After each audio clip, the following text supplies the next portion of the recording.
이서 이야기입니다. 오늘 우리가 요한 이서를 마치면 다른 누군가에게 요한 이서를 설명해 줄 수 있어야 됩니다. 여기서 끝나야지 집에 가서 내가 다시 공부하리라. 절대로 그런 사람은 집에 가서 공부 안 합니다. 제가 10명이면 10명 다 추적해서 조사해도 다 마찬가지입니다. 집에 가서 뭔가 해야지 절대로 안 합니다. 예배당 나가는 순간부터 백다방에 가고 뭐라 마실까 뭐 이런 생각하지 절대로 마음 주의 집중이 지금 이 순간만큼 정말 주의 집중이 잘 되는 순간이 없어요. 그러니까 지금 내가 뭔가를 얻어가겠다라는 마음 가지고 요한 2서, 요한 3서, 유다서, 요한계시록 처음까지 아마 들어가게 될지 모르겠는데 이 각 책에 대해서 적어도 이 책은 이런 책이다라고 내 입장이 있어야 돼요. 이 책에 대해서 요한 2서 한번 펼쳐주시고 요한 2서와 3서를 이해하기 위해서는 성경 당시 역사적 배경을 좀 우리가 이해를 하는 것이 중요합니다. 당시 그리스도인 이 전도자들이 있었어요. 바울이 처음에 1차, 2차, 3차 전도 여행을 통해서 소아시아와 유럽 일대에 많은 사람들에게 예수님의 이름을 전파했거든요. 그래서 그 지역마다 교회들이 생기고 또 가정 교회들은 무수하게 많이 일어났어요. 그래서 그 예수님을 믿는 사람들이 일어나게 된 것이 끝이 아니라 그 일어나게 된 사람들의 삶이 그 지역과 그 인근 사방팔방에 엄청난 거룩한 영향력을 몰고 왔어요. 그래서 그 일대가 그냥 들썩거렸고 로마 제국은 자꾸만 욕을 먹는데 그리스도인들의 모임은 자꾸 이름이 높아지니까 제국이 막 그 질투할 정도로 그 질투에서 핍박을 할 정도로 그렇게 초대교회가 흥왕해지는 상황이었어요. 그게 그냥 자연스럽게 된 것이 아니라 바울의 전철을 밟아서 바울이 했던 그 복음 전도의 길을 나도 하겠노라고 헌신했던 수많은 사람들이 일어나게 됐는데 성경에서 그런 사람들을 전도자라고 표현하고 있어요. 그래서 그러다 보면은 이 복음을 전하러 다니는데 복음을 전하러 다니다 보면은 종종 여관에 머물 수밖에 없는 상황이 있잖아요. 우리 집이 아니라 전도를 하러 가면은 하루길에 돌아올 수 없는 먼 곳이 있잖아요. 근데 학자 램지라고 하는 사람에 의하면은 당시의 여관은 굉장히 지저분했대요. 엄청나게 지저분했고 또 이와 벼루기가 득실거리는 곳이었고 게다가 여관 주인은 항상 탐욕으로 쩌든 사람이었다고 그렇게 표현하고 있어요. 뭔가 여행자들의 돈을 한 푼이라도 더 빼먹으려고 하는 그런 어떤 장사 속이 밝은 사람이었고 그래서 사람들에게 존경받지 못하는 직업 중에 하나가 여관 주인이었다는 거예요. 예수님 당시에 예수님이 대접받지 못했던 이유도 설명이 되겠죠. 그죠? 예수님이 탄생할 그 베들레헴 마구간의 대접도 그런 의미가 있을 거예요. 그죠? 한마디로 당시 여관은 오늘과는 다르게 달리 이제 전도자들이 여행을 하면서 몰만한 곳은 전혀 아니었다라는 거죠. 그렇기 때문에 사도 바울과 사도행전과 로마서, 빌립보서에서는 루디아에게 신세를 지잖아요. 루디아에게 신세를 졌고 그리고 데살로니가에서는 야손에게 또 고린도에서는 가이오에게 신세를 지고 가이사랴에서는 빌립에게 신세를 지고 그죠? 각 지역마다 예루살렘에서는 나손에게 신세를 졌다라고 성경이 말하고 있잖아요. 여관에서 사는 게 아니라 먼저 예수님의 복음을 들었던 사람, 회심하여서 예수님을 선대하는 사람이 예수님을 선대하는 마음으로 전도자들도 선대했다라는 것을 우리가 알 수 있어요. 그래서 요한 2서는 이런 당시 상황이 배경이 됩니다. 그래갖고 기독교인들에게는 순회 사역자들, 다시 말해서 순회하며 전도하는 전도자들을 영접해야 하는 일 자체가 참 위험한 일이 될 수도 있거든요. 그 사람하고 함께 엮이게 되면 핍박을 함께 받을 수 있는 상황이 될 수도 있거든요. 요한 2서와 3서는 이런 잠재된 문제들과 연결되어서 순회 전도자들 중에 어떤 사람을 환영하고 또 어떤 사람은 가정교회나 일반 지역교회 강단에 세워야 하고 어떤 사역자는 세우지 말아야 됩니다. 이렇게 그 안내를 하고 그런 문제들을 다루고 있어요. 특히 요한 2서 같은 경우에는 단지 순회 전도자들을 구별하는 것에 대해서 초점을 맞추고 있어요. 이런 사람은 옳은 전도자다. 이런 사람은 옳지 않은 전도자다. 이런 그 어떤 구분점을 우리에게 얘기해 주는 거죠. 그래서 요한 3서는 그렇게 분별된 이제 순회 전도자를 잘 영접해서 환영하는 것을 중요성에 초점을 맞추고 있어요. 그래서 요한 2서는 가짜와 진짜를 분별하는 거, 그죠?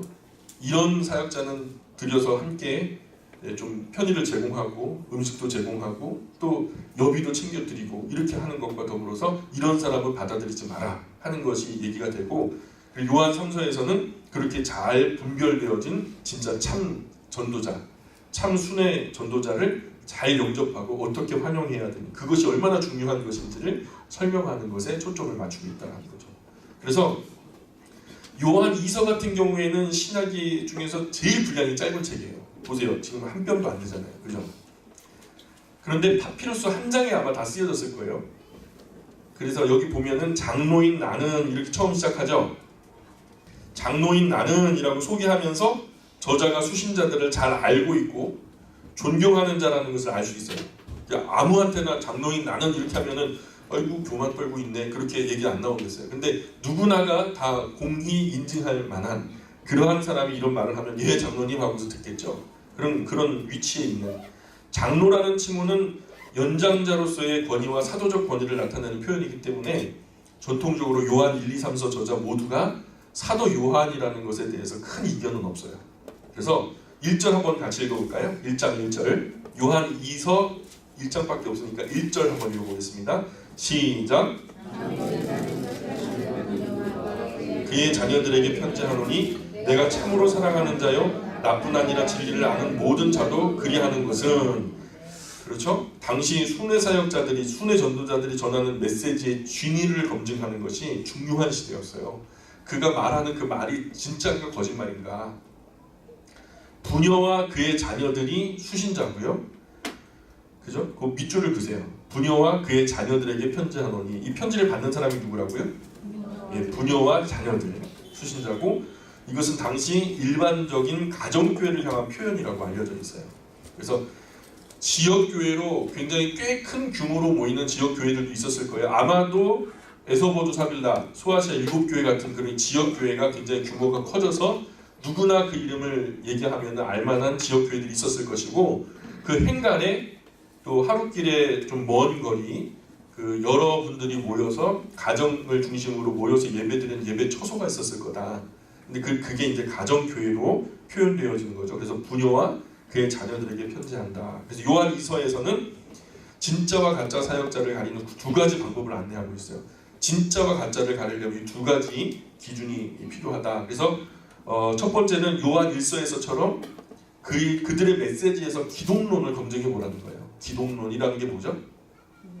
예수님을 육체로 오신 그리스도로 인정하는지, 육체로 예수님이 오셨다는 것을 인정하는지, 아니면 예수님이 육체로 오신 것을 거부하는지, 그냥 환상일 뿐이다 라고 얘기한 초기 영지주의자들이 그랬거든요.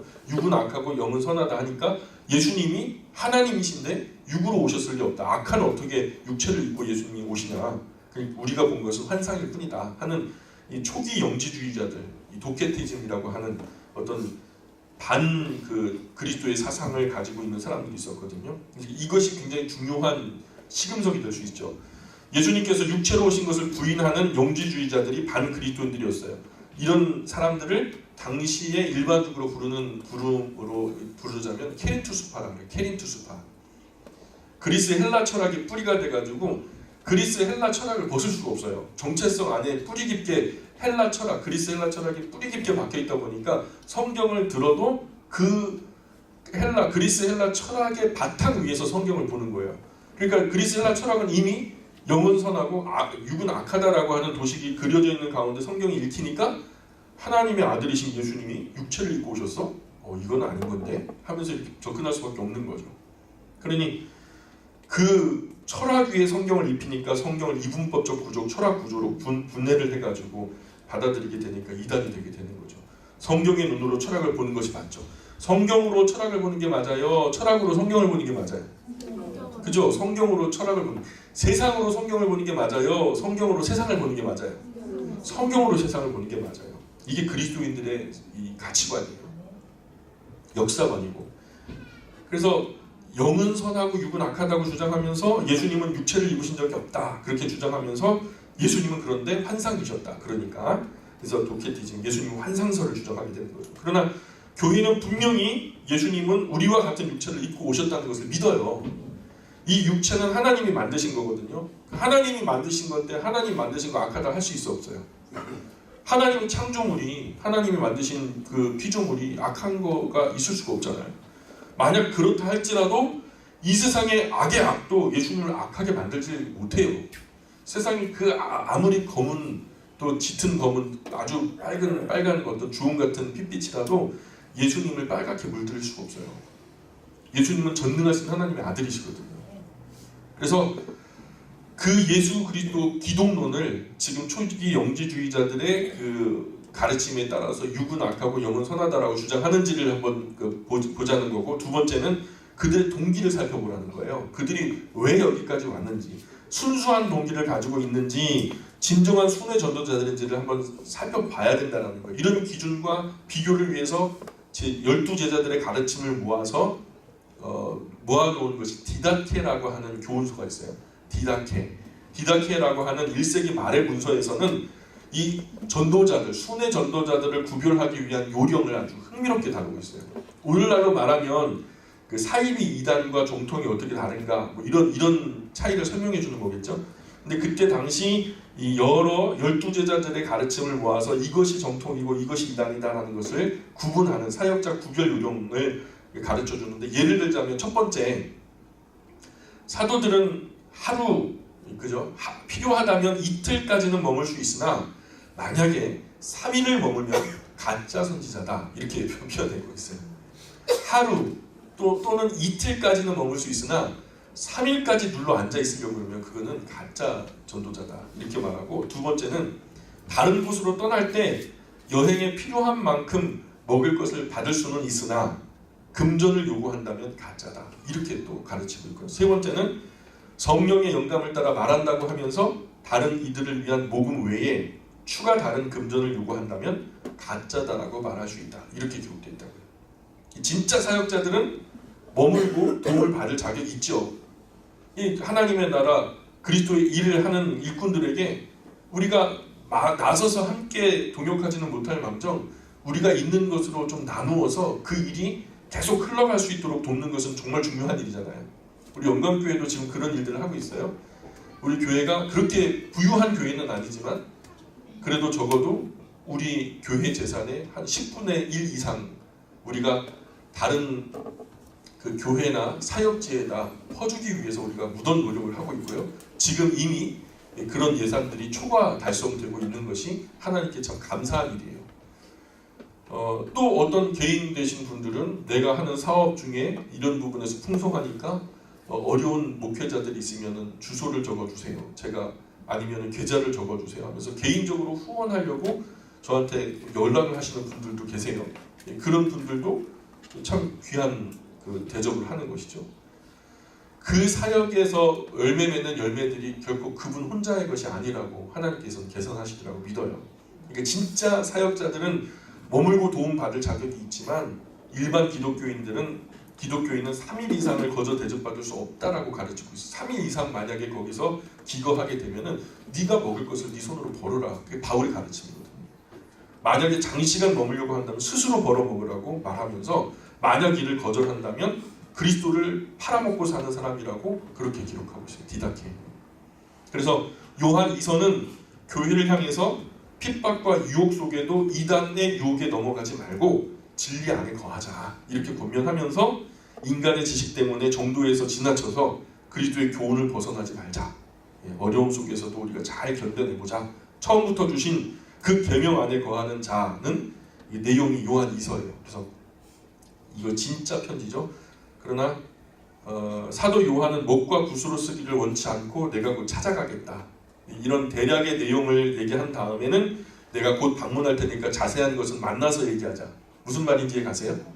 주제가 되는 이야기들을 간단하게 다뤄놓고 남은 중요한 이야기들, 더 자세한 이야기는 만나서 얘기하도록 예고하는 편지를 쓴 거죠. 그래서 사도 요한이 그때 당시 나이가 한 적어도 90에서 100세 정도가 되어서 진짜 그 교회 안에 똥파리가 날아드는 것처럼 이단들이 끊임없이 교회에 달려드는데 그것을 계속 쫓으면서 교회를 지키는 거룩한 노사도의 모습을 이 편지를 통해서 그려보시는 거죠. 노사도, 이 그림을 그리세요. 요한 2서를 할 때는 늙은 노파 하나가 이렇게 파리를 쫓는 모습을 생각해 보세요.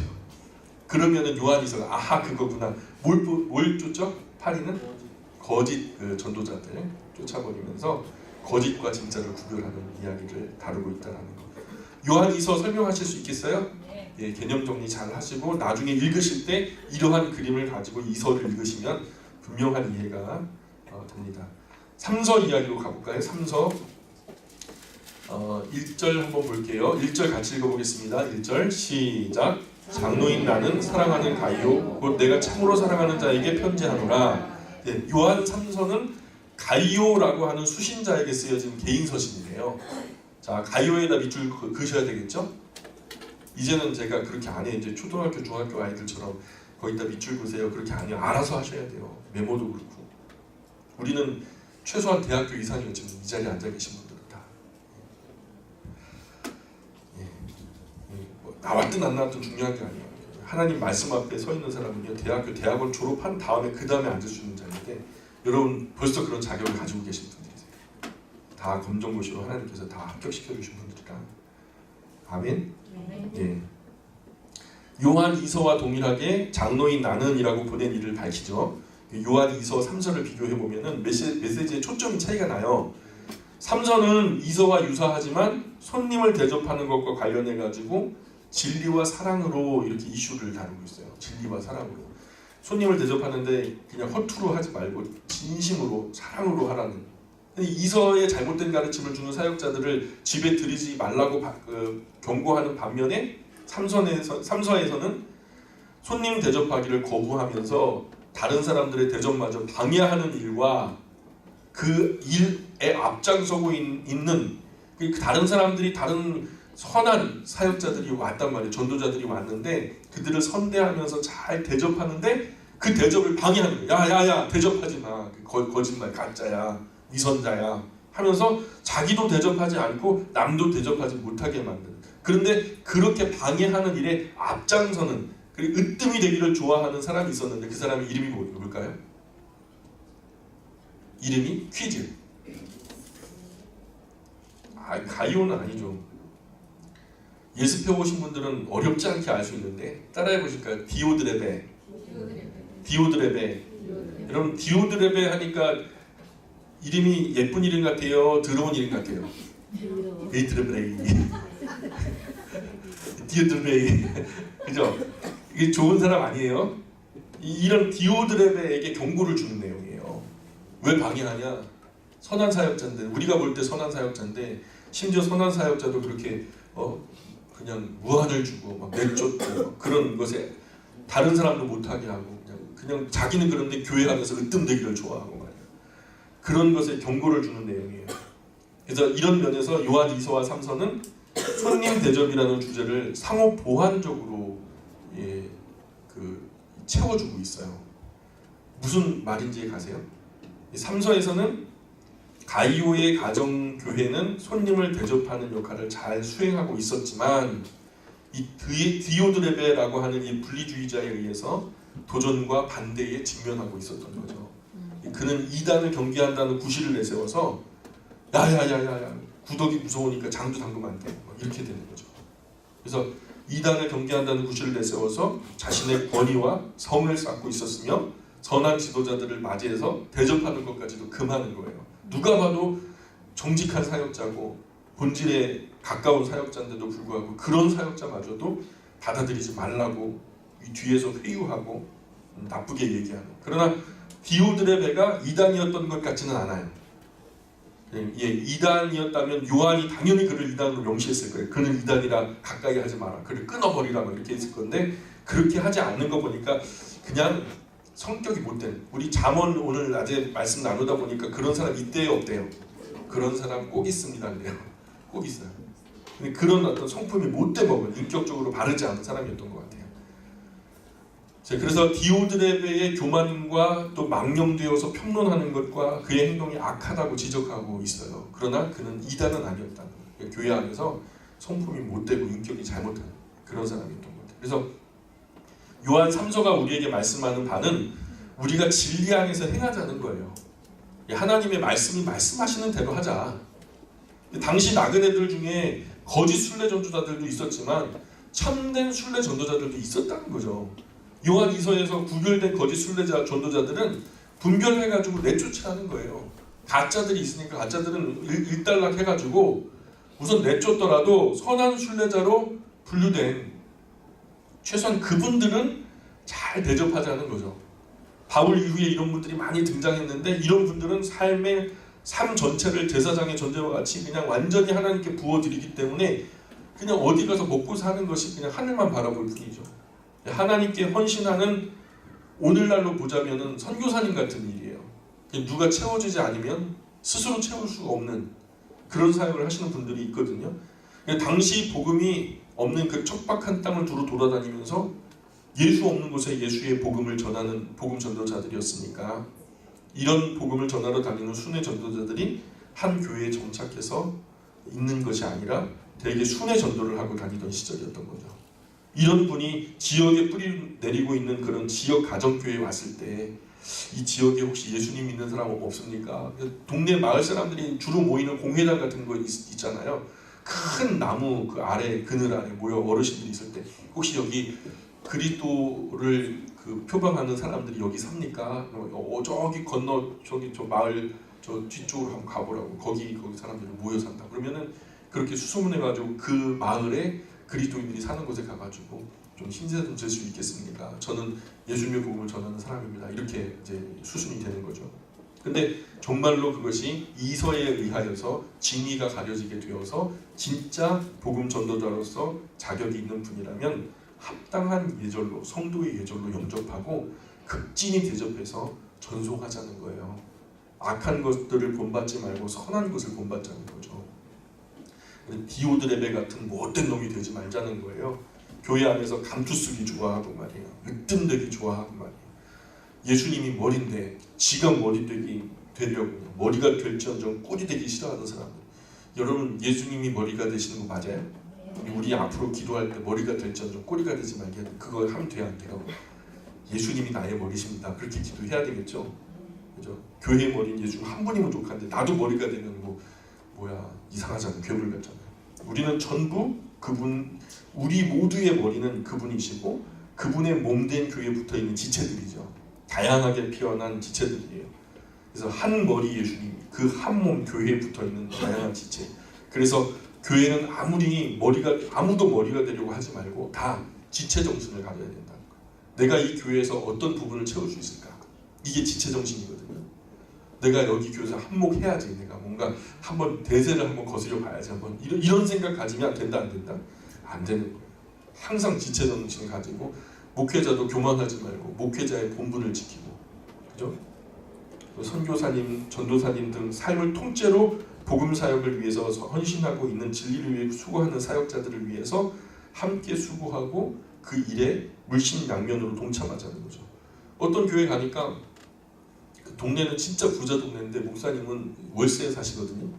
근데 세도 못 내가지고 그냥 막 어려워하시는 그런 그 동기들을 많이 봤어요. 그건 덕이 안 되는 거예요. 교회 자체적으로 속된 말로 그 교회는요 다른 교회들 앞에서 창피한 일인 거예요. 역시 이제 3서에서도 방문 계획이 있다는 말씀과 함께 요한 3서에서는 이런 내용이 담겨져 있다는 거. 벌써 3서 끝났어요. 3서가 어떤 내용인지 어렵지 않으시죠? 예, 간단하게 그림을 그리시면 2서에서는 그림이 어떻게 그리냐면 노 사도가 이렇게 파리를 쫓는 모습으로 상상하시면 될 것 같고, 그리고 이제 3서에서는 성도가 어떤 한 손님을 극진하게 대접하는 모습으로 그려드리면 좋을 것 같고, 유다서로 한번 건너볼까요? 유다서의 저자는 뭐라고 표현하는 1절 한번 읽어볼까요? 1절 유다서의 말씀 한번 같이 읽어보겠습니다. 1절 시작. 예수 그리스도의 종이요 야고보의 형제인 유다는 불화심을 부릅니다. 그자 곧 하나님 아버지 안에서 사랑을 얻고 예수 그리스도를 위하여 지키심을 받은 자들에게 편지하노라. 그래서 유다서는 저자를 예수 그리스도의 종이요 야고보의 형제인 유다. 오, 세상에 말도 안 했는데 벌써 밑줄 그셨어요? 누가 썼다고요? 예수 그리스도의 종이요 야고보의 형제인 유다. 그죠? 그래서 처음에는 예수님을 믿지 않다가 나중에야 부활하신 예수님을 믿은 예수님의 친동생 유다가 쓴 것으로 봐요. 이건 뭐 큰 이견은 없습니다. 국지적으로 다른 얘기를 하시는 분들도 있지만 근거는 크게 희박하고요. 예수님의 친동생 유다로 보는 것이 맞아요. 그래서 수신자는 구체적으로 나와 있지 않지만 여기 보세요. 처음에는 예수 그리스도를 위하여 지키심을 받은 자들에게 편지하노라. 그죠? 하나님 아버지 안에서 사랑을 얻고 예수 그리스도를 위하여 지키심을 받은 자들은 누구예요? 그리스도인들이죠. 그리스도인들. 아마도 지금 이 유다서의 배경을 가만히 면밀히 살펴보면 팔레스타인에 있는 유대인들 중에서 이제 유대교를 뒤로하고 예수님을 구주와 주로 영접해서 예수님을 믿게 된 유대인들을 향해서 얘기하는 거라고 생각이 되어져요. 5절 한번 볼까요? 자, 그런데 5절 보세요. 밑줄을 그라는데 한번 그어보세요. 너희가 본래 모든 사실을 알고 있으나 내가 너희로 다시 생각나게 하고자 하노라. 주께서 백성을 애굽에다 밑줄 보세요. 애굽에서 구원하여 내시고 후에 믿지 아니하는 자들을 멸하셨으며, 다음 7절 읽어볼게요. 7절. 소돔과 고모라, 거기다 밑줄 보세요. 소돔과 고모라와 그 이웃 도시들도 그들과 같은 행동으로 음란하여 다른 육체를 따라가다가 영원한 불의 형벌을 받음으로 거울이 되었느니라. 9절도 한번 보세요. 9절에 천사장 미카엘과 모세에다 밑줄 보세요. 모세의 시체에 관하여 마귀와 다투 변론할 때에 감히 비방하는 판결을 내리지 못하고 다만 말하되 주께서 너를 꾸짖으시기를 원하노라 하였거늘. 자, 11절도 보세요. 11절. 화 있을진저 이 사람들이여 가인의 길에 행하였으며, 가인에다 밑줄 보세요. 가인의 길에 행하였으며 삭슬 위하여 발람의 어그러진 길로, 발람에다 밑줄 보세요. 발람의 어그러진 길로 몰려갔으며 고라의 패역을 따라 멸망을 받았도다. 고라에도 밑줄 그어보세요. 14절도 보세요. 14절. 아담의 7대손 에녹이, 거기다 밑줄 보세요. 아담의 7대손 에녹이 이 사람들에 대하여도 예언하여 이르되 보라, 주께서 그 수많은 거룩한 자와 함께 임하셨나니. 자, 한번 보세요. 제가 밑줄 그라 한 데가 애굽에 그었죠, 소돔과 고모라 그었죠, 천사장 미가엘과 모세에 그었죠, 그죠? 가인에게 그었죠, 발람에게 그었죠, 고라에게 그었죠, 아담의 7대손 에녹에게 그었어요. 자, 그런데 구약 성경을 모르는 사람에게 이런 이야기를 들려주면 알아요, 몰라요? 전혀 모르겠죠?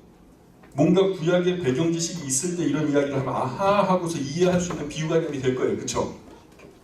예를 들어서 사과라는 것이 있는데 사과를 생전 보도 듣도 못한 사람이 있어요. 근데 사과와 같이 하고서 비유를 하겠어요, 안 하겠어요? 뭔가 이런 배경 지식을 가지고 있는 사람들에게 이야기하는 거라는 것을 쉽게 알 수 있죠?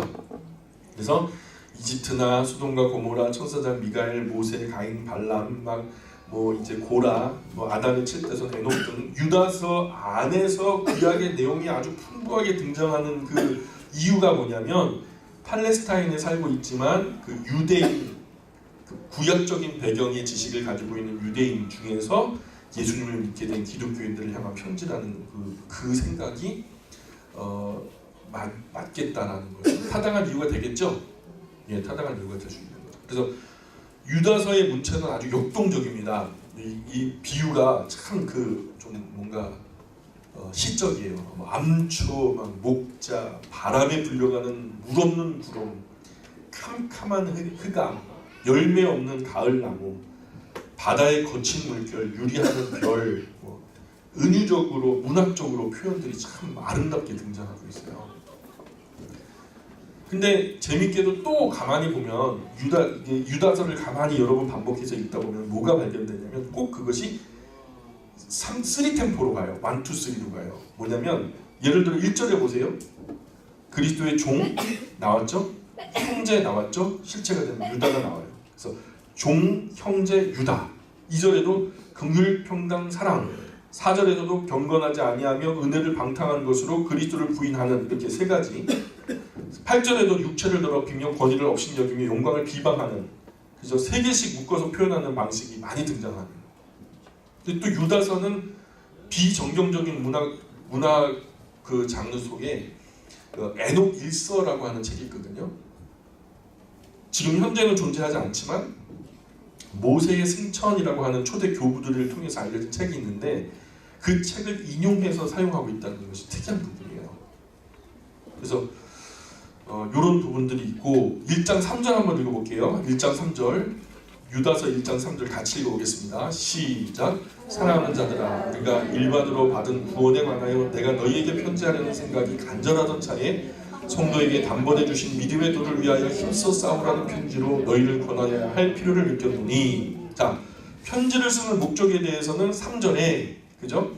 우리가 누리는 구원에 관하여 벌써부터 편지하려던 차에 성도들에게 단번에 주신 믿음의 도를 위하여 힘써 싸우라는 편지로 권면해야 할 필요가 느껴져서 내가 이 편지를 썼다. 이렇게 밝히고 있죠? 맞습니까? 아멘이죠? 짧은 서신이지만은 저자는요, 이단들을 어떻게 대해야 되는지를 대해야 하는지를 알려주고 있고요. 이단을 향해서 경고와 강한 정죄의 메시지를 전하기 위해서 유다서를 기록했다고 말하고 있어요. 요한일서 배경과 유사하게 이단의 가르침을 유다서에서도 발견할 수 있고요. 그리고 유다서 또한 초기 영지주의적인 요소를 지닌 그런 이단으로 다루고 있죠. 그래서 영지주의는 한마디로 신플라톤주의를 기본처라고 해서 그 위에다가 잡다한 사상들을 마구 뒤섞어 비빔밥을 해놓은 이단들이 있었어요. 따라서 그 형태나 양식이 있어서 아주 다양한 그 이단들이 존재하고 있었거든요. 그래서 플라톤은 물론이고 플라톤 이후에 아리스토텔레스, 스토아, 동방 종교, 피타고라스, 헬라 종교 등등 요한 일서와 달리 유다서에 나타나는 영지주의적 이단은요, 그런 여러 부류 중에서도 특별히 어떤 부류에 속하냐면 육체와 관련해가지고 도덕적인 무용론을 주장하는 존재들이었어요. 도덕 무용론이라는 말 들어보셨어요? 육체는 악하니까 이거 어차피 그냥 어차피 흙으로 쓰러질 몸인데 이건 막 써도 된다고 주장을 하는 거예요. 그래가지고 막 온갖 혼음과 막 자유 프리섹스주의자들과 그 안에 온갖 음탕한 요소들이 다 그냥 탑재되어 있다 보니까 그때 당시 이러한 모습으로 도덕 무용론을 주장하는 이런 그 영지주의자를 뭐라고 불렀냐면 방탕영주주의자 이렇게 불렀거든요. 그래서 이 방탕영주주의적 요소를 강조했던 자들로 지금 이 유다서에 경계하는 대상을 추정해 볼 수 있는 거죠. 나아가서 육체는 악한 것이고 어떻게 사용하든 구원에 관계가 없기에 방탕하고 부도덕하게 사는 것은 역시 문제가 되지 않는다. 영에 대해서 심판할 뿐이지 육에 대해서 심판하지 않는다. 이렇게 얘기하는 거죠.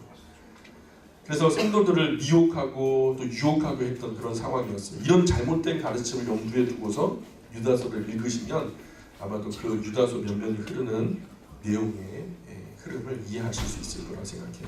유다서는 25개 구절이에요.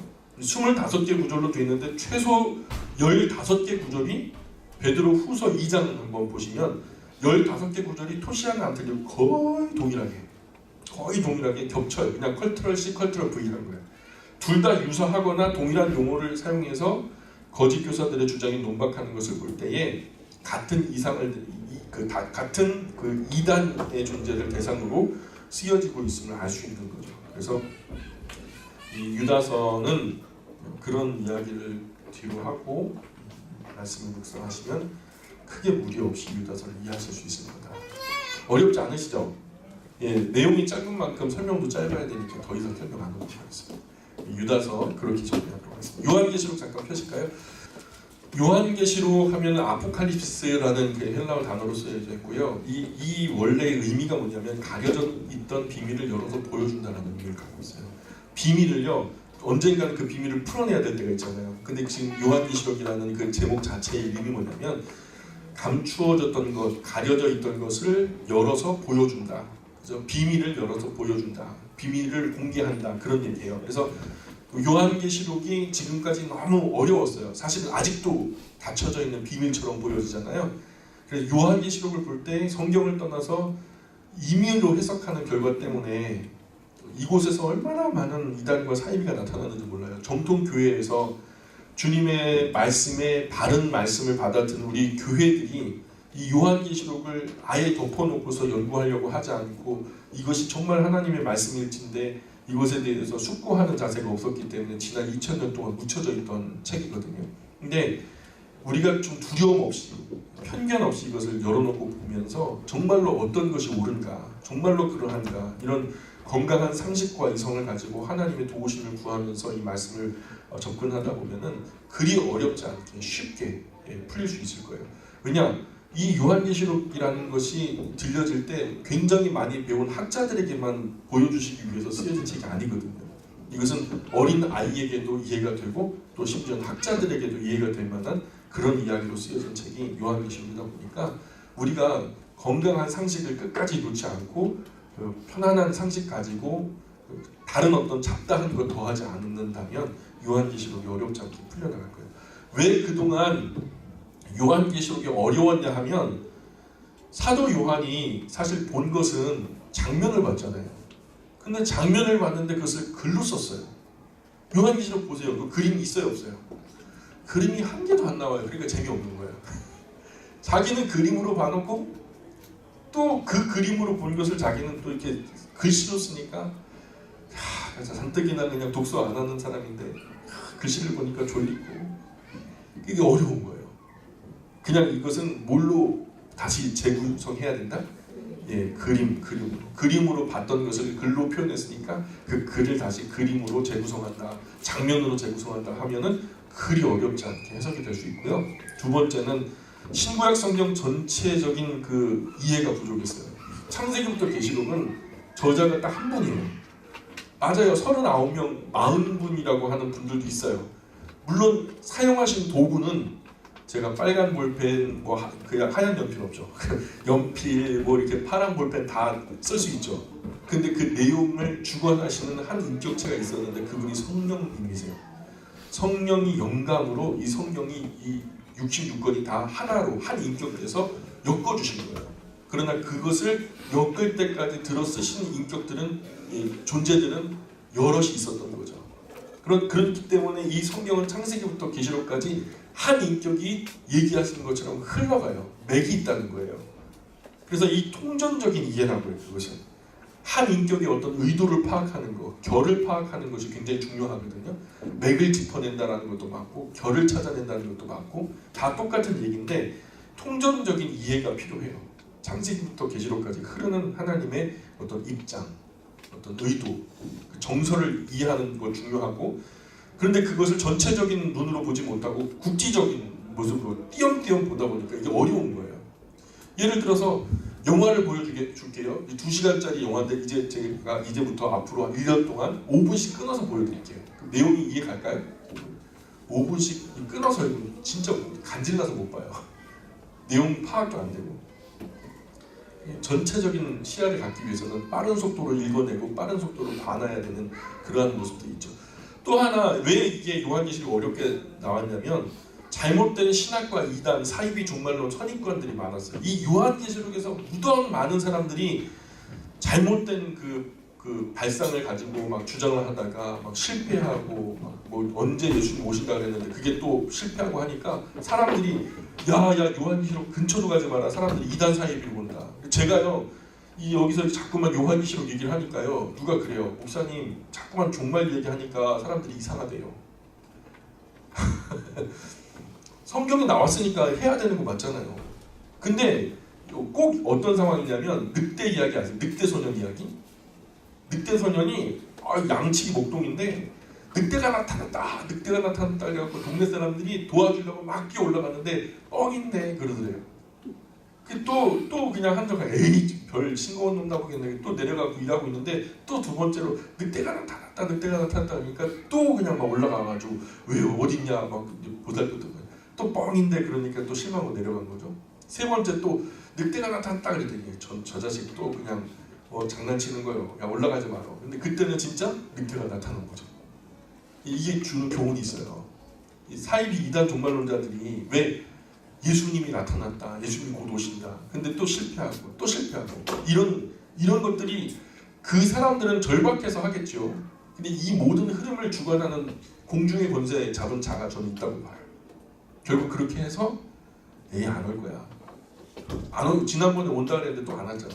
이번엔 안 올 거야 했는데 그때 오는 거죠.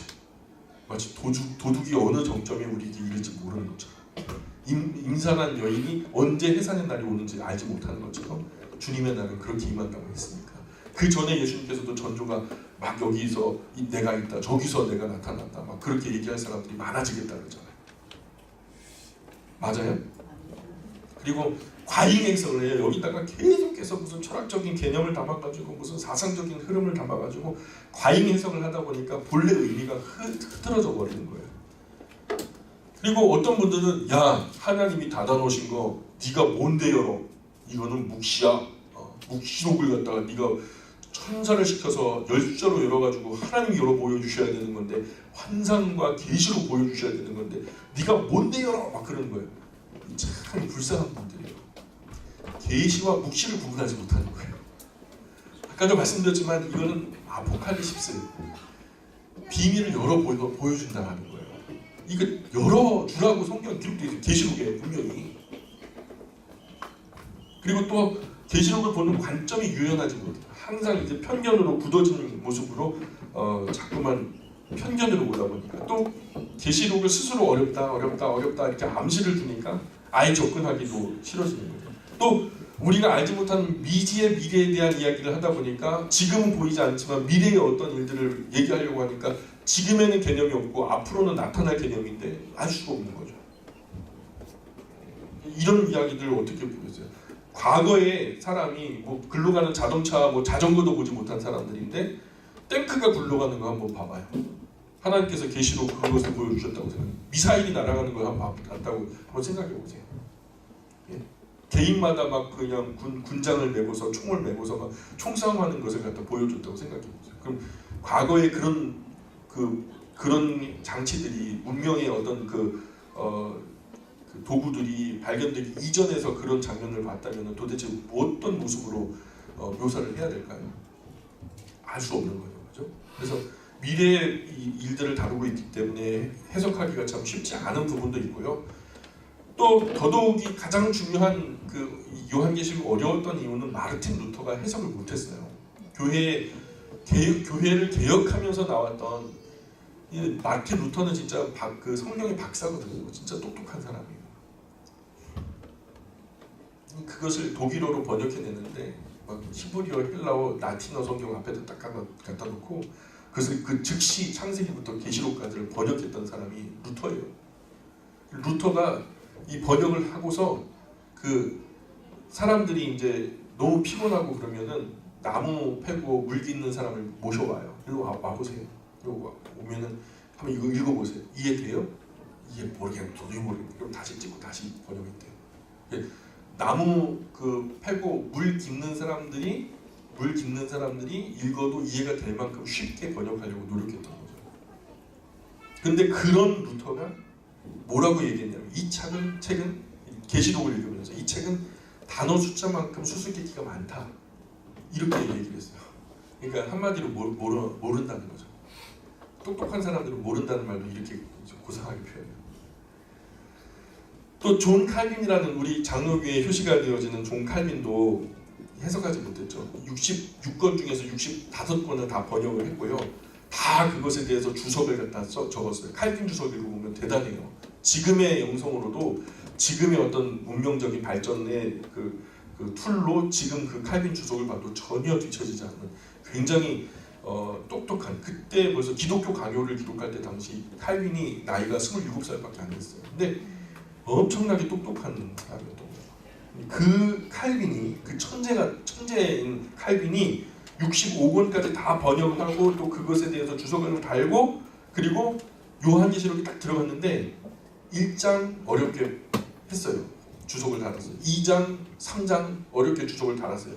근데 3장을 넘어가려고 하는데 도저히 못 넘어가겠더라고요. 그래서 3장을 기록하다가 붓을 꺾어버려요. 젠장 모르겠다. 그래서 결국에는 마침표를 거기서 찍어버려요. 결국에는 요한계시록은 해석하지 못하는 거예요.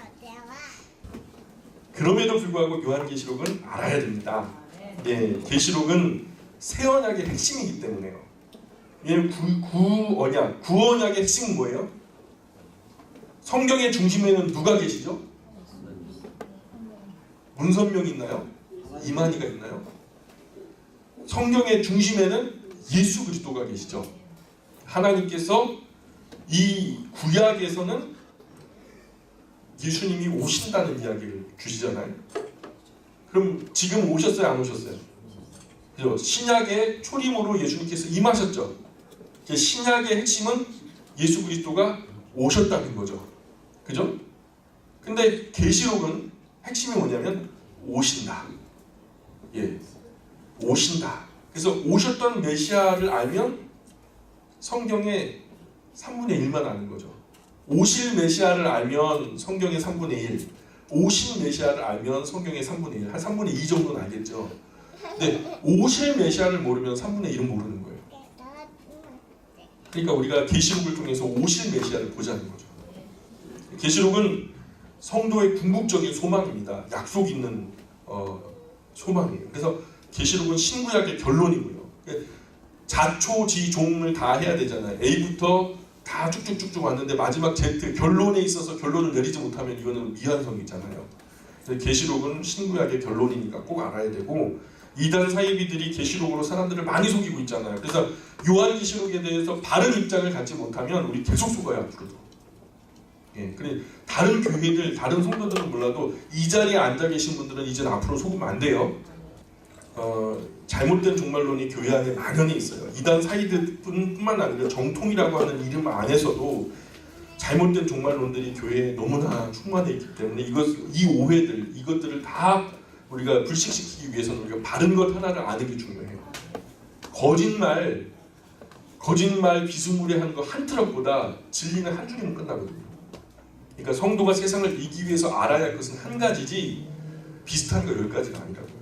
그래서 거짓 선자들이 지금 계속해서 출현하고 있죠. 이것이 옳다 저것이 옳다 말하고 있고, 또 앞으로 우리가 요한계시록에 기록해 적그리스도가 출현해가지고 믿는 성도들을 얼마나 고통 주고 힘들게 할지 몰라요. 그럼 그 고통의 순간에 초대교회 성도들처럼 로마 황제가 그렇게 핍박하고 고통 줄 때 유대교로 들어간 사람, 돌아간 사람은 있어요 없어요? 엄청나게 많았잖아요. 히브리서에 보세요. 히브리서가 왜 기록됐는데, 유대교에서 기독교로 전환했다가 핍박이 심하니까 다시 유대교로 돌아간 사람들 때문에 기록된 것이 히브리서잖아요. 맞아요? 이 히브리서처럼 오늘날에도 계시록에도 큰 배교의 순간이 온대요. 많은 사람들이 믿는다고 표방하고서 교회 안에 주일마다 성경책 끼고 예배당에 나와서 예배를 드리지만, 핍박이 본격적으로 시작되면은 많은 사람들이 예수님을 향해서 배교하게 돼. 하나님을 나의 하나님이라고 안 부를 사람들이 많아진다는 거예요. 그 전에 확실하게 알아두셔야 돼요. 앞날의 결국을 우리가 이해하게 되면요, 우리가 더 견고해질 수 있거든요. 그래서 성도들이 그 세속주의에 자꾸만 물들어가고 있어요. 또 하나의 이유는 우리가 왜 계시록을 그럼에도 불구하고 알아야 하는가. 앞으로 날이 가면 갈수록 점점 편안해질 거거든요. 혹시라도 이 부분에서 지난 수요일날 제가 수요 특강으로 전달해 드렸던 내용을요, 한번 꼭 들어보세요. 거기 내용에 보면은 앞으로의 결국의 일들을 얘기할 때에 그 세상이 보는 역사관, 그리고 교회가 보는 역사관이 있다고요. 그래서 그 역사관에 대한 이야기를 우리가 4가지는 꼭 알아야 돼요. 하나는 성경적인 세계관, 성경적인 가치관, 성경적인 인생관과 더불어서 이 모두를 총체적으로 통시적으로 볼 수 있는 성경적인 역사관이 필요하다. 이 4가지를 제가 종합해가지고 설명하는 것이 수요일 특강, 지난 수요일 특강에 녹아 있으니까 꼭 한번 들어보시고요. 10번째로 마지막 때가 가까워졌어요. 적어도 2000년 전보다는 2000년 가까이 다가왔어요. 맞죠? 앞으로 하루하루 더 가까워질 거예요.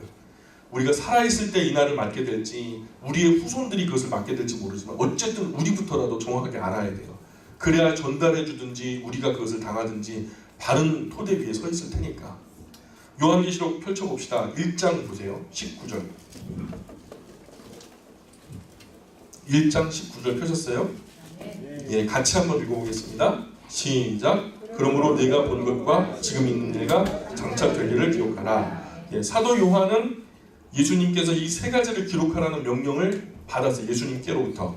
그죠? 사도 요한이 이 3가지 외에 아무것도 쓴 게 없어요. 3가지만 알면 요한계시록 다 안다. 요한계시록에 알 것은 몇 가지다? 3가지. 3가지면 끝이에요. 그러니까 오늘 우리가 요한계시록에서 몇 가지만 알면 되면 3가지예요. 3가지가 뭐냐?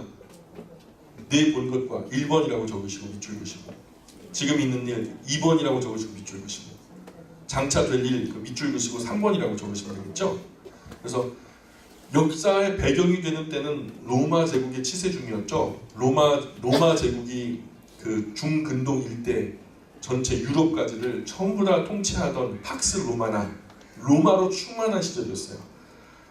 주후 81년에서 96년까지 로마의 제11대 황제 도미치아누스가 다스리던 시기였는데 다른 모든 사도들은 앞서서 죽었어요. 다 순교당했어요. 사도로서는 유일하게 남아있는 사람이 요한이었어요.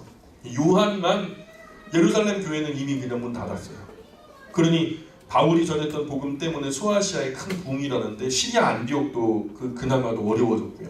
핍박이 성행해지니까. 그래서 소아시아에 있는 에베소 교회를 중심으로 사도 요한이 활동하고 있었을 때 그 에베소 교회 담임 목회자 같은 격으로 교회를 돌보고 있을 때 로마의 박해가 도미치아누스 황제에서 막 10번의 박해가 주어지는 10명의 황제들이요. 많은 황제들 중에서 10명의 황제들이 기독교를 그렇게 극렬하게 핍박을 했는데 2차 박해를 말하는 거예요. 2차 박해가 도미치아누스 때 펼쳐지게 됩니다. 그 도미치아누스가 치세하던 기간은 81년에서 96년 사이라는 거. 1차 박해는 언제냐? 네로라고 하는 황제 이름 들어보셨죠? 검은 고양이 네로 말고요. 황제 네로.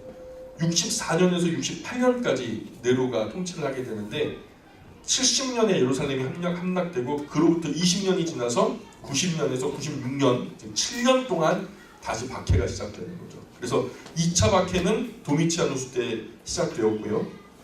당시 이제 성도들과 목회자들은요 극도의 근심과 불안에 떨고 있었어요. 무서운 거죠. 잡히면 죽는 거예요. 그리고 카타콤의 순교자 보셨어요? 아직도 못 사셨어요? 그거 보셔야지 여기 정서가 이해가 된다니까요. 아니 사놓고 저 놀리시는 거죠. 카타콤의 순교자 꼭 읽어보세요. 그래서 엄청난 두려움에 떨고 있었는데 왜냐하면 예수님 믿는 것 때문에 당장에 자기 옆집에 있는 사람이 막 잡혀가고 순교를 당해야 된다면 나의 아버지가 내 어머니가 나의 자식이 나의 부모가 잡혀가가지고 그냥 원형 경기장에서 사자밥이 되는 거예요. 막 물어뜯기는 것을 갖다 찢어 죽는 것을 눈으로 보는 거예요. 눈도 감지 못하게 해요. 단번에 못 끊어져서 그냥 순교하면은 그냥 모르겠는데 눈 질끈 감고 한 5분만 참고 견뎌보자 그냥 까짓 거. 근데 긴 핍박과 고문을 하는 거예요. 주기철 목사님처럼 몸판이를 걷게 하고 말이야. 손톱을 다 빼버리고 유가순처럼 엄청나게 긴 고문과 핍박 정말 버텨내기 힘든 거죠. 무서운 거예요. 죽는 것이 낫죠. 그러니 얼마나 불안하고 두려웠겠어요. 이럴 때 제일 불안한 사람이 누군지 아세요? 교회의 박해가 가장 극심할 때 가장 불안한 사람이 누군지 아세요? 목회자예요. 목회자가 체포 1순위죠. 체포 1순위죠. 그때는 목회자가 되면은 전부 다 일반적인 개념에서 로마 그 10대 박해 그 중에 있는 성도들은 그 시절에 목회자가 되면 제명에 못 사는 것으로 의리 알았어요. 그냥 순교자가 되는가 보나. 그냥 세례를 받는다는 것 자체가 순교의 제물이 되는 것으로 그렇게 이해했으니까요. 그래서 바울이 말했던 죽은 자를 대신하여 세례를 받음이 다 헛되다라는 얘기가 나오니까 죽은 자를 대신해서 세례를 받는 의식이 어디 있냐 막 그러는데 그때 당시 주님께 나의 구주와 주님은 예수님이십니다 라고 고백한 사람에게 뭘 주죠? 세례를 주잖아요. 세례를 받으면 뭘 했냐면 교회에서 봉사를 했어요. 그럼 교회에서 봉사를 하면요 하다가 안 할 수는 없어요. 로마 황제가 부리는 그 병정들이 와가 잡으러 와도 자기가 그 자리에서 그 일을 감당해야 하니까 종치다가 죽고 교회 챙기다가 죽는 거예요. 그럼 그 자리가 벌이 나죠. 다른 봉사할 사람이 있어요 없어요? 없잖아요. 그래서 목사님 그럼 제가 대신해서 그 자리를 채울게요 하면서 그 사명을 위해서 자기가 세례를 받는다는 그런 의미예요. 죽은 자를 대신해서 세례를 받는다는 의미가 진짜 무슨 초혼 그런 걸 말하는 게 아니에요. 그 무속적인 개념이 아니라 죽어서 봉사할 수 없는 사람이 있을 때 내가 죽을지도 모르지만 내가 그 자리를 메꾸겠다. 그렇게 하는 것이 그런 죽은 자를 대신하는 그 세례인데 목회자가 전부 다 제명대로 못 사는 것으로 의리 알고 있었던 그때에 중간에 잡혀가서 고문과 핍박 가운데 순교당하는 것으로 알고 있었는데 그 때문에 아예 그때 당시 목회자들은 결혼도 못했어요. 안 했고 목회자가 결혼한다고 해서 사랑하는 아내 그 아내와 더불어서 깊은 사랑 가운데 아이들을 낳고 행복한 시간 그냥 보내다가 마음 약해지면 안 되잖아요. 그렇잖아요. 그래서 그 천하의 살인자들도 그냥 막 누군가를 갖다가 막 이렇게 막 위협하고 막 그럴 때 누구를 데려와요? 부모님이나 자식을 데려와요. 아빠 그러면 안 돼. 그러면은 내려놓고 나오잖아요. 그래서 사람 마음을 약하게 하는 거예요. 내가 차라리 고통받고 죽어버리면 괜찮은데 처나 자식을 건드리면 참 이게 참 곤란해지는 거거든요.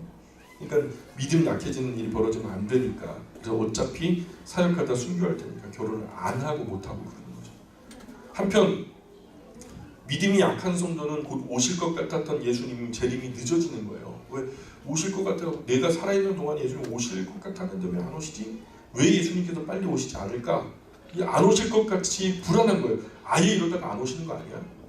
이런 흐름에서 심지어 재림 자체를 부정하는 상황까지 이르게 되는 거죠. 하나님도 걱정인 거예요. 지금 앞으로 로마 치세 가운데 박해가 몇 번 있었다고요? 10번의 박해가 있었다고요. 근데 지금 박해가 몇 번째죠? 요한계시록의 배경이 되는 것은 네로가 첫 번째 박해였고 두 번째 박해인 도미치아누스의 박해의 시절이에요. 10라운드라고 하면 몇 라운드 뛰는 거예요? 2라운드 지금 뛰고 있는데 앞으로 8라운드 더 뛰어야 되는데 지금 교회가 이렇게 두려워가지고 벌벌 떨면서 두려워하면 이거 나머지 8라운드 잘 뛸 수 있으려나 싶은 거죠. 하나님도 걱정되시지 않겠어요? 1차가 네로고 2차가 도미치아누스고 3차가 트라이아누스고 4차가 하드리아누스고 5차가 마르쿠스 아우렐리스고 6차가 septimus 세베루스고 7차가 막시미누스고 8차가 데키우스고 9차가 발레리아누스 마지막 10번째가 디오클레티아누스 발레리우스까지 그렇게 10번 줄자가 311년까지 서기로 치면은 주후 311년까지 박해가 지속돼요. 그 연수로 보자면 250년 10번의 박해가 평균 20년마다 한 번씩 큰 박해가 돌아올 텐데 숨 조금 돌릴만 하면 박해가 일어나고 또 뭔가 다시 일어나려고 하면 박해가 일어날 것이고 그런데 겨우 2라운드 박해를 만나면서 교회들이 벌벌벌 떨고서 진짜 지상교회가 다 문 닫을 것 같이 그냥 막 휘 흔들려 버리니까 그러니 하나님도 이 땅 위에 지상교회가 지속되는 핍박을 견뎌낼 수 있도록 이 요한계시록 프로젝트를 명령하신 거예요. 소망을 보여주자. 소망을 보여주자. 이 고난이 그냥 고난이 아니다. 약속 있는 고난이다라는 것을 보여주어서 지금을 잘 견딜 수 있도록 확실한 계시를 보여주자 해서 요한계시록 프로젝트를 모두가 알고 요한계시록의 메시지를 통해서 몸된 교회를 안정시키기를 원하셨던 거죠. 그래서 이 계시의 말씀을 인봉하지 말라. 이 계시라는 거예요. 인봉하지 말아라 하고 써놓으신 거죠. 성경은 인봉하지 말라고 분명히 써있는데 우리는 요한계시록을 인봉해놓고 절대 안 봐요. 예? 하나님의 말씀은 분명히 인봉하지 마라. 누구나 다 읽고 듣고 그래서 그냥 이걸 알고 실천하는 사람이 복이 되게 해라. 그렇게 했는데 결국 인봉해놓고 절대 안 봐요. 이제 우리가 용기를 내서 보기 원합니다. 아멘. 안 보면 손해보는 거예요. 제일 심각한 상황은 그때 박해 중에 성도와 목회자 즉 교회가 너무 두려워하고 있었다는 거죠. 1절 다시 한번 볼까요? 1장 1절 시작. 예수 그리스도의 계시라. 이는 하나님이 그에게 주사 반드시 속히 일어날 일들을 그 종들에게 보이시려고 그의 천사를 그 종 요한에게 보내어 알게 하신 것이라. 그래서 거기다 밑줄 반드시 속히 일어날 일들을 그 종들에게 보이시려고 그의 천사를 그 종 요한에게 보내어 알게 하신 것이라. 요한계시록은 예수 그리스도의 계시예요. 맞습니까? 반드시 속히 일어날 일들을 아예 아멘 하세요. 지금 성경에 써있잖아요. 제가 얘기하는 게 아니라 예수 그리스도의 계시라 그러잖아요. 그죠? 요한계시록은 예수 그리스도의 계시예요. 반드시 속히 일어날 일들을 그 종들에게 보이시려고 그 종들에게 밑줄 그으세요. 종들에게 동그라미 치세요. 보이시려고 그 천사를 그 천사들에게다가 또 동그라미 치시고 그 종 요한에게 거기다도 동그라미 치세요. 여기서 지금 종들이 있고요. 그죠? 종들이 있고 천사가 있고요. 그 종 요한이 있죠. 그 천사가 가져가서 누구에게 보여줘요? 종 요한에게 보여주어서 그 종 요한이 그 종들에게 보내요. 알게 하시는 거라는 말이죠. 무슨 말인지 가시죠? 여기서 종은 천사일까요? 사람일까요? 천사는 따로 있잖아요. 그죠? 사람이죠. 천사는 천사라고 하셨잖아요. 벌써. 사람은 종 또는 종들이 있잖아요. 그러면 단수형으로 쓰는 종은 사도 요한이고 종들은 누굴까? 그거는 우리가 임의로 해석할 것이 아니라 성경에 해석되고 있으니까 우리가 앞으로 계속 읽어보면 답이 나와요. 2절 보세요. 2절. 요한은 하나님의 말씀과 예수 그리스도의 증거 곧 자기가 본 것을 다 증언하였느니라. 이 예언의 말씀을 읽는 자와 듣는 자와 그 가운데 기록하는 것을 지키는 자는 복이 있나니 때가 가까우니라. 이 복된 것을요 얻지 못하도록 사탄은 요한계시록에서 사람들이 점점 멀어지기를 바라요. 이단 막 그냥 사입 이런 것들을 통해서 요한계시록을 지저분하게 만들어가지고 결국 이 복의 함이 열리지 못하도록 이렇게 만들고 있어요. 그러나 우리는 열어야 된다. 아멘. 그래서 2절 보세요. 그 예수 그리스도의 증거 곧 자기가 본 것을 거기다 밑줄 그어서 자기가 본 것. 어제 많이 듣던 얘기죠. 19절에서 우리가 첫 번째 뭐라고요? 내 본 것과 예 맞죠? 해석할 거 있어 없어요? 그냥 읽으면 돼요. 읽고 듣고 그 가운데 기록된 것을 지키면 복이 되는 거예요. 읽지도 않고 듣지도 않고 딱 복이 내놓고 그런 분 복이 있다 없다? 없다. 뭐 해석할 것도 없어요. 4절 5절 볼게요. 요한은 아시아에 있는 7 교회에 편지하노니 이제도 계시고 전에도 계셨고 장차 오실 이와 그의 보좌 앞에 있는 7 영과 또 충성된 증인으로 죽은 자들 가운데서 먼저 나시고 땅의 임금들의 머리가 되신 예수 그리스도로 말미암아. 자, 땅의 임금들의 머리가 되신 예수 그리스도 거기다 밑줄 딱 그시고 1번이라고 적어놓으세요. 두려워하지 않을 이유 1번이라고. 자, 땅의 임금들의 머리가 되신 예수 그리스도로 말미암아 은혜와 평강이 너희에게 있기를 원하노라. 우리를 사랑하사 그의 피로 우리 주에서 우리를 회방하시고. 자, 땅의 임금들의 머리가 되신 예수 그리스도로 말미암아 은혜와 평강이 너희에게 있기를 원한다고 말씀해요. 당시 초대교회의 성도들, 박해를 받던 사람들은요 땅의 임금들의 머리는 지금 자신들을 핍박하고 죽이는 도미치아누스 황제라고 생각했어요. 온 천하를 그 발 아래 두고서 생사여탈권을 손에 쥐고 막 죽이기도 하고 살리기도 하고 고문하기도 하는 그 도미치아누스가 10왕들의 왕이라고 착각했거든요. 근데 오늘 말씀은 뭐래요? 예수 그리스도께서 땅의 임금들의 머리가 되신다는 거예요. 자, 근데 6절 보세요. 그의 아버지 하나님을 위하여 우리를 나라와 제사장으로 삼으신 그의 영광과 능력이 세세토록 있기를 원하노라. 아멘. 볼지어다 그가 구름을 타고 오시리라. 각 사람이 눈이 그를 보겠고 그를 찌른 자들도 볼 것이요 땅에 있는 모든 족속이 그로 말미암아 애곡하리니 그러하리라. 아멘. 7절에다 밑줄 쭉 그시고요. 예수님이 재림하실 때 어떻게 된다고 설명하는 것이 7절에 나오죠. 볼지어다 그가 구름을 타고 오시리라. 구름은 무엇일까? 첫째, 둘째 하면 돼야 안 돼요? 안 되는 거예요. 그냥 구름은 구름이에요. 그렇죠? 자, 오실 예수님을 이제 지금 여기서 구름을 타고 예수님 다시 오시는데 각 사람의 눈이 그를 보게. 각 사람의 눈이 어떤 눈이죠? 모든 사람의 눈이에요. 여러분 이만희 선생님 오실 때 여러분 보셨어요? 그럼 그분이 주장하는 재림주는 아니네요. 박태선 님이 오실 때 여러분 보셨어요? 예? 문선명 님이 오실 때 여러분 보셨어요? 다 거짓말이네요. 되게 쉽네요. 그죠? 이것만 봐도 지금 한국 강산에 있는 이단 사이비들 중에서 대부분을 걸러낼 수가 있어요. 우리 한국에만 자기가 재림 예수라고 하는 사람들이 30명이 넘게 있어요. 이 사람들 전부 다 이걸로 다 잘라낼 수 있어요. 저는 그 사람들이 올 때 못 봤거든요. 어려워요? 쉬워요? 다 거짓말이에요. 이 사람들은 지금 거짓말하고 있는 거예요. 예수님 오시면 모를 수가 없어요. 각 사람이 눈이 보는데요. 다시 오실 예수님은 조용히 오시는 게 아니에요. 모든 각 사람, 모든 사람, 각 사람, 모든 족속이 볼 수 있게 오셔요. 뭘 타고 오세요? 벤츠? 자전거? 구름 타고. 누가 오신다 그래요? 예수님. 예수님께서 구름을 타고 오시는데 구름이란 무엇인가? 첫째, 둘째, 셋째 하면 돼야 안 돼요? 구름 같은 얘기예요. 구름은 그냥 구름이다. 그죠? 그런데 지금까지 수많은 신학자, 목사님들 쓸데없는 해석을 더하면서 구름같이 구름에 대한 해석을 달아놨어요.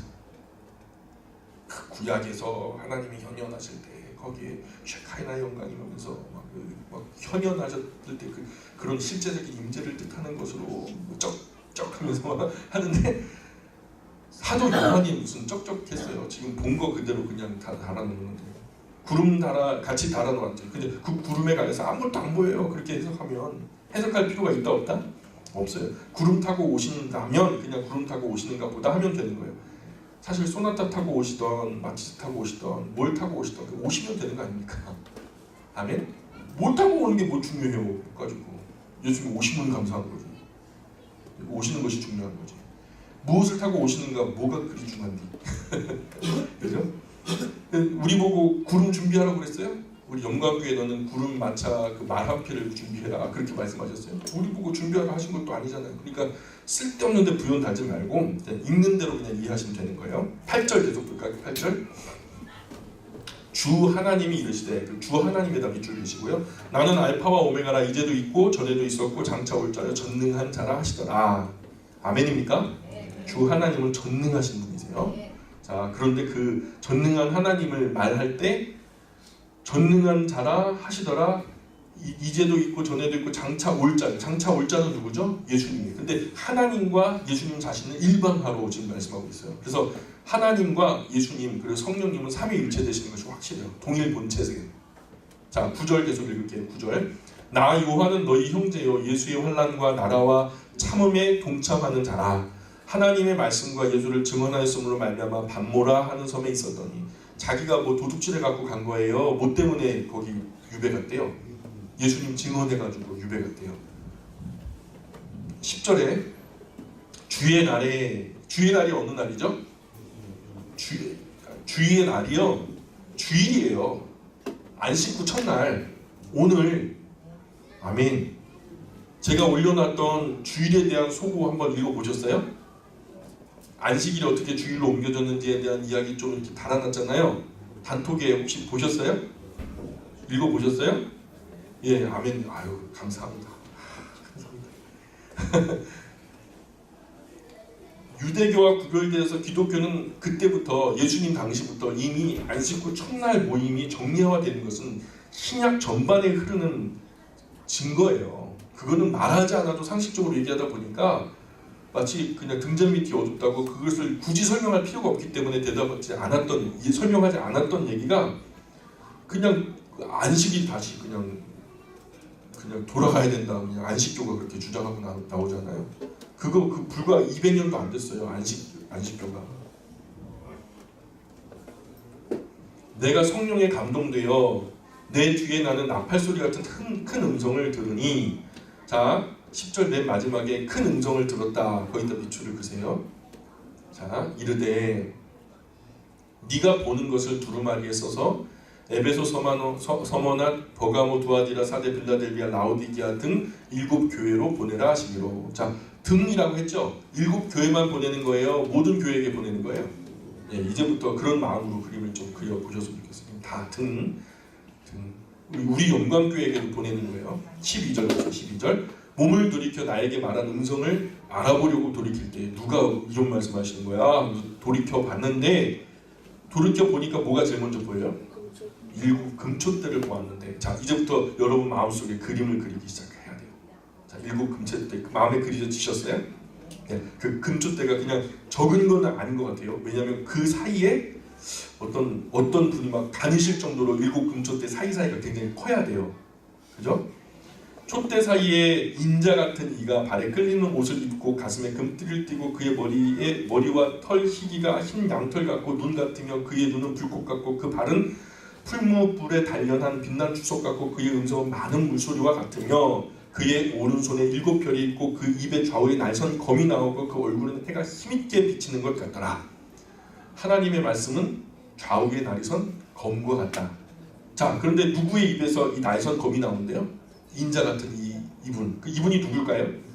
예수님이라는 거 어렵지 않게 알 수 있죠. 예, 이거는 뭐 설명할 필요가 없어요. 예. 근데 그분이 어떤 모습으로 있는지 이제 머릿속에 상상가세요. 7금초대가 딱 있고 그 사이사이를 다니시는데 오른손에는 7별을 쥐고 계세요. 얼굴에는 태양보다 해가 힘있게 비치는 것보다 더 밝게 빛나는 거죠. 마음을 그려볼 때 그 모습이 어떤 것 같아요? 초라한 것 같아요? 찌질한 것 같아요? 위험 있는 것 같죠. 두렵고 떨리고. 왜냐하면 이후에 요한의 반응을 보시면 알아요. 그림 하나 안 그리고 글로만 떠올렸는데 어렵지 않게 분위기 파악되죠? 따라오고 계시죠? 이게 요한계시록을 보는 첫 번째 기술이에요. 사도 요한이 눈으로 봤어요. 글로 표현했어요. 그것을 다시 우리의 마음의 그림으로 그려볼 수 있는 거예요. 요한계시록 이렇게 하면 어렵지 않게 다 볼 수 있어요. 초등학생도 이해할 수 있어요. 17절 보세요. 내가 볼 때에 여기 내가 누굴까요? 요한이에요. 이거 뭐 상식적으로 다 아는 거죠. 그 발 아래 엎드려 죽은 자 같이 때문에 왜 그랬을까? 그 모습이 그 위험에 압도당해서 바짝 얼어버린 것 같아요. 요한은 어린애가 아니거든요. 요한이 로마 황제 앞에 끌려가지고 눈 하나 깜짝하지 않았던 사람이에요. 산전수전 공주전 다 겪었고 살 만큼 살았어요. 뭐 미련이 남겠어요. 이미 순교의 각오도 돼 있던 터라 죽음도 두려움이 없을 그런 사도 요한인데, 더 재미있는 것은 사도 요한이 말입니다. 예수님의 품에 기대어 안긴 자였어요. 예수님하고 너무너무 친밀했던 사람이에요. 잘 아는 예수님인데, 그런데 부활하신 예수님을 딱 뵈니까 그 영광이 전처럼 초라하지 않으신 거예요. 내가 어깨를 기대어 볼 만큼 그런 모습으로 오신 게 아닌 거죠. 부활하신 예수님의 위엄이 얼마나 강렬한지 사도 요한이 보는 순간 주저앉아가지고 죽은 것 같이 될 정도로 예수님의 영광과 위엄의 모습이 엄청났던 거죠. 그가 오른손을 내게 얹고 이르시되, 오른손을 어디에 얹었을까? 주저앉아 그냥 죽은 것 같이 되어있는 사도 요한의 어깨 위에 올렸을까? 머리 위에 올렸을까? 모르겠어요. 그러면서 예수님께서 뭐라 말씀하셨대요? 두려워하지 말라 말씀하셨대요. 두려워하지 말라. 왜 두려워하지 말라고 말씀하세요? 두려우니까. 너무 두려워요. 너무 두려워 죽겠어요. 그러니까 두려워하지 말라 하시면서 예수님이 자신의 어떤 정체성을 어떻게 표현하시냐면, 나는 처음이요 마지막이다. 18절 보세요. 곧 살아있는 자라. 자, 18절 거기 살아있는 자라고 밑줄 그세요. 많은 사람들이 예수님 죽는 것만 봤어요. 대부분의 사람들. 그 중에 일부 한 500명 정도는 예수님이 다시 사셔서 부활 승천하시는 것까지 보셨어요. 그죠? 그러나 그들 곁에 보여요, 안 보여요? 예수님이 안 보이니까, 예수님 저 구말리 막 우주 끝에 가 계신 거 아니냐? 하나님 보좌 옆에서 서 계신 거 오케이 알겠는데, 근데 예수님 여기는 안 계시는 거 아니야? 곧 살아있는 자라. 내가 전에 죽었었노라. 볼지어다 이제 세세토록 살아있어 사망과 음부의 열쇠를 가졌노니. 거기다가 보세요. 사망과 음부의 열쇠를 가졌노니. 자, 곧 살아있는 자라. 우리가 믿은 예수님 죽은 하나님이 아니고요, 지금도 살아계신 분이시죠? 아멘. 아멘. 집에 혹시 예수님 십자가에 못 박아놓고 아직도 안 빼주고 있는 사람 있어요? 혹시 그런 분 계세요? 요즘에 그쪽 있잖아요. 십자가에다가 예수님 아직도 안 빼놓고서 그냥 그 예수님 진짜 불쌍하게 만들어 놓고, 왜 사망권세 이기시고 부활승천하셔서 살아계신 예수님은 아직도 그냥 거기서 빠져나오지 못하게 그냥 못 박혀있는 형상으로 못 박아놓냐고요. 예? 못을 그냥 박아서 그냥 못을 박아갖고 그냥 달아놓고 벽에다 또 그냥 또 못을 박아갖고 또 걸어놔요. 세상에 왜 그렇게 예수님을 고생시키냐고요. 우리 기독교는 그런 예수님 믿는 게 아니에요. 예, 보통 천주교는 그런 사람들이 많죠. 죽어도 안 빼줘요. 예, 예수님 죽어도 안 빼줘요. 지금도 가보세요. 안 빼주죠. 우린 뺐잖아요. 없잖아요. 그죠? 우리는 오전 9시에 못 박히셨다가 오후 3시에 운명하셨고, 오후 5시 전에 내려주셔서 장사 되신 바 되셨다가 사흘 만에 부활하신 예수님, 그리고 다시 사시고 지금도 살아계신 예수님을 믿습니다. 곧 살아있는 자라. 설명돼야 안 돼요? 어렵지 않게 설명되죠? 사망과 음부의 열쇠를 가졌노니, 우리나라에는 사망과 음부의 열쇠는 누가 갖고 계신 것으로 알고 있어요? 염라대왕님이. 그죠? 얼마 전에 신과 함께라는 영화를 보니까 그 열쇠는 누가 쥐고 계셔요? 염라대왕님이 쥐고 계세요. 내가 염라다 막 그러면서. 예? 또는 저승사자가 마치 그 열쇠를 쥐고 있을 것 같고, 사망과 음부의 열쇠는 마귀 사탄이가 그냥 그 권세를 쥐고 있을 것 같은데, 오늘 성경에 보니까 사망과 음부의 열쇠조차 누가 쥐고 계신 걸로 보여요? 예수님. 사망과 음부의 열쇠를 마귀나 귀신이나 저승사나 염라대왕 옥황상제가 갖고 있는 게 아니라 사망과 음부의 열쇠조차도 예수님께서 갖고 계신다는 거예요. 하늘과 땅의 권세도 예수님이 갖고 계신다고 먼저 말씀하셨죠? 그러니까 두려워하지 말라. 두려워하지 않을 이유가 있어요, 없어요? 있죠. 땅의 임금들의 머리가 도미치 않을 수가 아니고 예수님이시고, 현재도 살아계시고, 사망과 음부의 열쇠도 예수님이 가지고 계신데요. 승천하는 예수님을 본 사람들은 많이 불안했을 거예요. 올라가셨으니까, 우리 곁에 올라가셨으니까 사람이야 여기 있으면 저기 없고 저기 있으면 여기 없고 그럴 수 있잖아요. 그러니까 여기에 안 계시고 저 올라가셨으니까 여기는 없는 거 아닙니까? 그러니 예수님이 안 계신 것으로 우리 곁에 없는 것으로 여겼을 가능성이 커요. 그런데 하나님 보좌 우편에 붙어 계시면서 자신들 핍박과 고난의 현장에 너무나 멀리 떨어져 저 우주 끝 구만리 바깥에서 서 계신 그런 주님으로 알고 있었을 건데 두려워해야 할 이유가 충분했어요. 그렇다면. 근데 주님께서 두려워하지 말라고 하시면서 지금 자기에게 보여주시는 것은 예수님이 지금 어디 계세요? 7 촛대 사이를 거니시는데, 그래서 19절에 말하니까 그러므로 내가 본 것과 지금 있는 일과 장차 될 일을 기록하라. 그래서 이 구절 앞서 살펴봤어요. 요한계시록 여는 열쇠 같은 구절이 1장 19절에 그래서 우리가 암송도 했잖아요. 요한계시록에 있는 세 가지를 다 말씀하는데 본 것, 지금 있는 일, 장차 될 일. 자, 그런데 첫 번째로 20절에서 네 본 것에 대한 말씀을 주시거든요. 자, 보세요. 20절. 네 본 것은 이거 여러분 보여줄 거라는 거예요? 봤다는 거예요?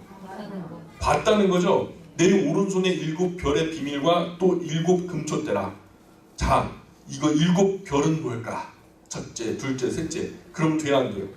7 금촛대는 뭘까? 첫째, 둘째, 셋째 하면 돼야 안 돼요? 왜냐? 성경이 직접 설명해 주시거든요. 보세요. 7 별은 7 교회의 사자요. 7 촛대는 7 교회니라. 사자가 라이언, 하는 사자가 아니에요. 또 여기서 천사도 아니에요. 사역자를 말하는 거예요. 목회자. 앞서 예수님께서 7 교회를 지목하셨죠? 7 별을 얘기했는데 7 사역자라 그래요. 그 7 교회를 담임하는 담임 목사님들을 말하는 거예요. 그리고 7 금초대는 뭐예요? 7 교회라. 7 교회와 7 교회의 목회자들을 어떻게 해요? 예수님이 지금 어디 계세요? 그 교회들 사이로 거닐고 계시고 그 목회자들을 오른손에 쥐고 계시는 거예요. 맞아요? 예수님께서 하나님 우편에도 계시지만 지금 현재 7 금촛대 사이에 지금 이 순간 우리 가운데 저를 쥐시고 여러분 가운데 임재하고 계시는 분이 우리 주님이신 줄 믿습니다. 7 교회들 가운데 위험 있는 모습으로 불꽃 같은 눈으로 해보다 더 강력하게 비치는 모습으로 지켜보시고 손에 쥐고 다스리시고 통치하시고 보호하시고 계시다는 거예요. 그러니까 두려워하지 말라는 거죠. 나는 전능한 자다. 그러니까 두려워하지 말라는 거예요. 나는 땅의 임금들의 머리가 된다. 그러니까 두려워하지 말라는 거예요. 내가 사망과 음부의 권세도 내 손에 쥐고 있다. 그러니까 두려워하지 말라는 거예요. 일장을 한마디로 조리자면 뭘까요? 두려워하지 말라. 너무 두려워하니까 두려워하지 말라. 네 본 것을 전달하는 목적은 현재 두려워하는 성도들 목회자에게 두려워하지 말라는 거예요. 다 해석이 있으니까 우리가 부연할 필요가 있어요, 없어요? 없어요. 7 금초대는 7 교회라고 적혀 있잖아요. 예수님 손에 쥐어도 7 별은 7 교회 목회자 명확하죠. 다른 소리 하면 된다 안 된다? 안 된다. 7 금초대는 첫째, 둘째, 셋째 이거 얼마나 많아? 지금도 계속해요. 한국 교회 90% 이상 아니 90%가 아니라 99% 이상의 교회들이 지금도 첫째, 둘째, 셋째 이거 하고 있어요.